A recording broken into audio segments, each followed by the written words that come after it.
ഇപ്പോൾ ഇറാൻ ഒരു വലിയ അന്താരാഷ്ട്ര സമ്മർദ്ദത്തിൽ നീങ്ങിക്കൊണ്ടിരിക്കുകയാണ്. പല രാജ്യങ്ങളും തുറന്നോ പരോക്ഷമായോ ഇറാനെതിരെ നിലപാട് സ്വീകരിച്ചിരിക്കുകയാണ്.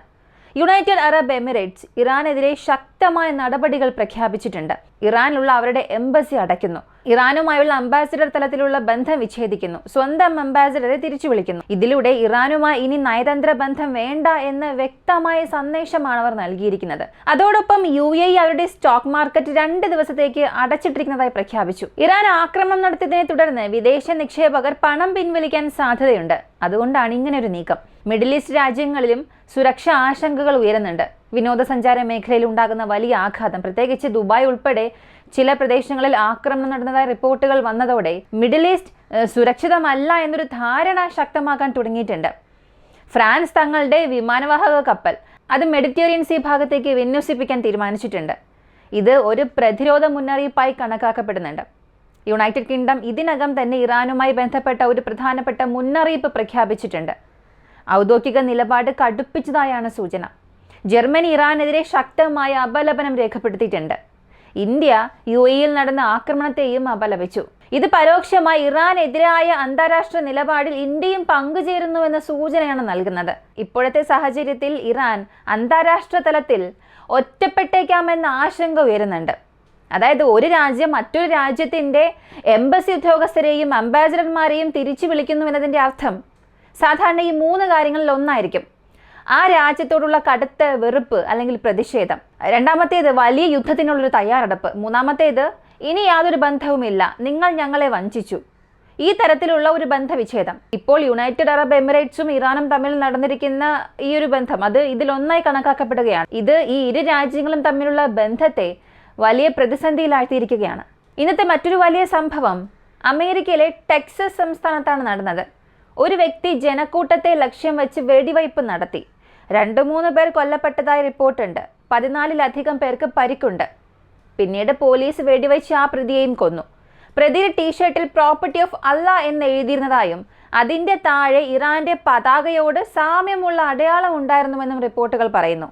ഇതിനെ ചിലർ ഒരു രഹസ്യ സന്ദേശമെന്നോ ആശയപരമായ പിന്തുണ എന്നും വിലയിരുത്തുന്നുണ്ട്. ഇപ്പോൾ ഇറാനെ പിന്തുണയ്ക്കുന്നവരെയോ ഇറാനുമായി ആശയപരമായി ബന്ധപ്പെട്ടവരെയോ കുറിച്ചൊക്കെ സംസാരിക്കുമ്പോൾ പല പ്രോക്സി സംഘടനകളെ കുറിച്ചും അവിടെ പറയുന്നുണ്ട്.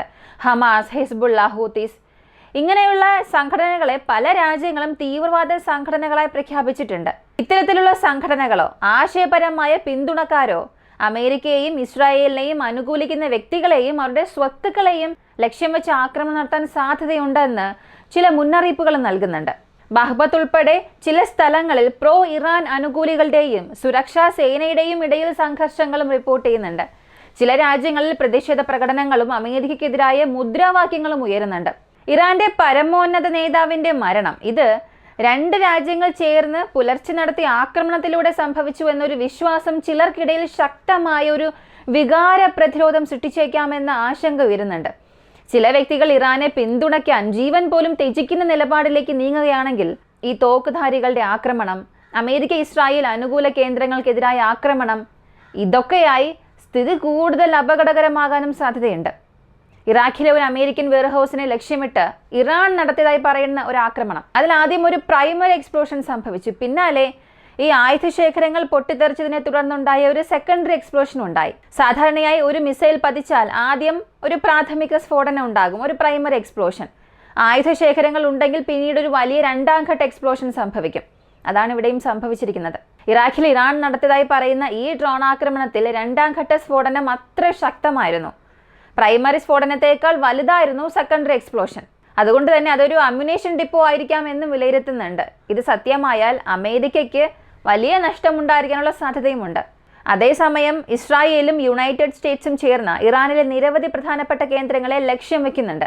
ലക്ഷ്യം വെച്ചതായി പറയുന്നത് ഇസ്ലാമിക് റെവല്യൂഷണറി കോർപ്സ്, IRGCയുടെ ഹെഡ്ക്വാർട്ടേഴ്സ്, ഇന്റലിജൻസ് കെട്ടിടങ്ങൾ, കമാൻഡ് ആൻഡ് കൺട്രോൾ സെന്ററുകൾ, സംയുക്ത സൈനിക ഹെഡ്ക്വാർട്ടേഴ്സ്, ഇനി എയർ ഡിഫൻസ് സിസ്റ്റം സംവിധാനങ്ങൾ, ബാലിസ്റ്റിക് മിസൈൽ സൈറ്റുകൾ, ഇറാനിയൻ നാവികസേനാ കപ്പലുകളും സബ്മറൈനുകളും, ആന്റി മിസൈൽ സൈറ്റുകൾ, സൈനിക കമ്മ്യൂണിക്കേഷൻ സംവിധാനങ്ങൾ ഇവിടങ്ങളിലാണ് ലക്ഷ്യം വച്ചത്. ഈ ആക്രമണങ്ങൾ ഓപ്പറേഷൻ എപ്പിക് ഫ്യൂറി എന്ന പേരിൽ നടന്നതായും യുണൈറ്റഡ് സ്റ്റേറ്റ്സ് സെൻട്രൽ കമാൻഡ് 24 മണിക്കൂറിനുള്ളിൽ നടത്തിയ അവരുടെ പ്രവർത്തനങ്ങളുടെ റിപ്പോർട്ട് പുറത്തിറക്കിയതായും പറയുന്നുണ്ട്. ഇവർ ഇതിൽ ഉപയോഗിച്ച സൈനിക ആയുധങ്ങളുടെ പട്ടികയും അവർ തന്നെ പുറത്തുവിട്ടിട്ടുണ്ട്. B-2 stealth bombers, F-18, F-22, F-35 fighter jets, EA-18G electronic attack aircrafts, MQ-9 Reaper drones, Patriot missile systems, HIMARS rocket system, nuclear-powered aircraft carriers, guided missile destroyers, counter-drone system, refueling tankers, C-17 Glowmaster, C-130 cargo aircrafts. ഇവ ഉപയോഗിച്ച് 1000-ലധികം ലക്ഷ്യങ്ങളെ ആക്രമിച്ചതായി അവകാശപ്പെടുന്നു. സെറ്റ്കോം report പ്രകാരം IRGCക്ക് ഇപ്പോൾ പ്രധാനപ്പെട്ട ഒരു headquarters പോലും ഇല്ലാത്തൊരവസ്ഥയാണ്. ഇതിനോട് ഇറാന്റെ വിദേശകാര്യമന്ത്രി പ്രതികരിച്ചിട്ടുണ്ട്. തലസ്ഥാനത്തെ ആക്രമിച്ചതിലൂടെ ഇറാന്റെ ശക്തി കുറയില്ല. കഴിഞ്ഞ 20-30 വർഷങ്ങളായി അമേരിക്കയുടെ ദൗർബല്യം എന്താണെന്ന് ഞങ്ങൾ പഠിച്ചു വരികയാണ്. അതനുസരിച്ച് ആക്രമണം ഇനിയും കൂടുതൽ ശക്തമാകും. ഇത് സംഘർഷം കൂടുതൽ ശക്തമാകാനുള്ളൊരു സൂചന തന്നെയാണ്. യുണൈറ്റഡ് കിങ്ഡം അവരുടെ റോയൽ എയർഫോഴ്സ് പട്രോളിംഗ് ശക്തമാക്കിയിട്ടുണ്ട്. ഇറാനിൽ നിന്നും വരുന്ന മിസൈലുകളും ഡ്രോണുകളും തടയാനുള്ള അവരുടെ ഒരു നീക്കമാണിത്. ഫ്രാൻസ് അവരുടെ വിമാനവാഹക കപ്പൽ മെഡിറ്ററേനിയൻ സീയിലേക്ക് മാറ്റിയിട്ടുണ്ട്. ഇത് ഫ്രാൻസിന്റെ താൽപ്പര്യങ്ങളും സൈനിക ആസ്തികളും സംരക്ഷിക്കാനുള്ളൊരു നീക്കമായിട്ടാണ് കാണുന്നത്. ഇനി ഇറാൻ 24 മണിക്കൂറിനുള്ളിൽ ലക്ഷ്യം വച്ചതായി പറയപ്പെടുന്ന രാജ്യങ്ങൾ, റിപ്പോർട്ടുകൾ പ്രകാരം ഇറാൻ നേരിട്ടോ പരോക്ഷമായോ ആക്രമണം നടത്തി എന്ന് പറയപ്പെടുന്ന രാജ്യങ്ങൾ ഏതൊക്കെയാണ് ഞാനിപ്പോൾ പറയാം. Israel, United States, United Arab Emirates, Saudi Arabia, Qatar, Kuwait, Jordan, Iraq, Bahrain, Oman, Syria, Cyprus, France, Italy, United Kingdom. ഇവയിൽ ചിലത് നാറ്റോ സൈനിക കേന്ദ്രങ്ങളുമായി ബന്ധപ്പെട്ട പ്രദേശങ്ങളാണെന്നും പറയുന്നു. ഇറ്റലി ഇപ്പോൾ ബാധിത രാജ്യങ്ങളുടെ പട്ടികയിൽ ഉൾപ്പെട്ടിരിക്കുകയാണ്. ഏറ്റവും പുതിയ വിവരങ്ങൾ പ്രകാരം ജർമ്മനിയുടെ ചാൻസലർ ഇറാൻ ഒരു മുന്നറിയിപ്പ് നൽകിയിട്ടുണ്ട്. ഇത്തരം ആക്രമണങ്ങൾ ഉടൻ നിർത്തണം, ഇല്ലെങ്കിൽ ലോകരാജ്യങ്ങൾ ഒന്നിച്ച് ഇറാനെതിരെ നിലകൊള്ളേണ്ട ഒരു സാഹചര്യം ഉണ്ടാകുമെന്ന്. ഇറാൻ യുണൈറ്റഡ് അറബ് എമിറേറ്റ്സിന്റെ പേർഷ്യൻ ഗൾഫ് മേഖലയിലുള്ളൊരു പ്രധാനപ്പെട്ട ഓയിൽ ഫെസിലിറ്റിയെ പൂർണ്ണമായും നശിപ്പിച്ചിട്ടുണ്ട്. ഇത് UAEയിൽ വലിയ പ്രകോപനം സൃഷ്ടിച്ചിരിക്കുകയാണ്. ഇതിനു മുൻപ് തന്നെ സൗദി അറേബ്യ തങ്ങൾ അമേരിക്കയ്ക്കും ഇസ്രായേലിനും ഒപ്പം നിൽക്കുന്നുവെന്ന് പ്രഖ്യാപിച്ചിരുന്നു. ഇപ്പോൾ UAEയും France, United Kingdom, Italy, Germany എന്നിവരോടൊപ്പം ചേരാനോ അല്ലെങ്കിൽ ഇതിനോടകം ചേർന്നിട്ടുണ്ടെന്നുള്ള വാർത്തകളും പ്രചരിക്കുന്നുണ്ട്. ഇനി ഇറാൻ അമേരിക്കയുടെ ദൗർബല്യം ഞങ്ങൾ കണ്ടെത്തി എന്ന് പറഞ്ഞതോടെ അന്താരാഷ്ട്ര തലത്തിൽ അത് വലിയ ആശങ്കയ്ക്കും കാരണമായിട്ടുണ്ട്. യുണൈറ്റഡ് സ്റ്റേറ്റ്സ് അവരുടെ ആക്രമണം കൂടുതൽ ശക്തമാക്കുമെന്നും ഇസ്രായേൽ 100,000 റിസർവ് സേനയെ സജ്ജമാക്കുന്നുവെന്നും പറയുന്നുണ്ട്. ഇതുവരെയും IDF നടത്താത്ത തരത്തിലുള്ള ആക്രമണമാണ് ഇനി നടത്താൻ പോകുന്നത് എന്നും പറയുന്നു. മൊത്തത്തിൽ സ്ഥിതി അതീവ ഗൗരവമുള്ളൊരു ഘട്ടത്തിലേക്ക് കടക്കുകയാണ്. ഇനി ഈ സംഘർഷകാലത്ത് പ്രചരിക്കുന്ന വിവരങ്ങൾ ചിലത് സ്ഥിരീകരിക്കാത്തതായിരിക്കാം. അതിനാൽ ഔദ്യോഗിക ഉറവിടങ്ങളിലൂടെ മാത്രം വിവരങ്ങൾ പരിശോധിക്കുന്നത് അനിവാര്യമായിരിക്കും. ഇസ്രായേൽ ഇറാൻ പ്രശ്നത്തെക്കുറിച്ചുള്ള കൂടുതൽ അപ്ഡേറ്റ്സുകൾ നിങ്ങൾക്ക് അറിയാൻ താല്പര്യമുണ്ടെന്നുണ്ടെങ്കിൽ വിക്കിവോക്സ് മലയാളം നമ്മുടെ യൂട്യൂബ് ചാനൽ സബ്സ്ക്രൈബ് ചെയ്യാം. അടുത്ത വീഡിയോയുമായി വീണ്ടും കാണാം.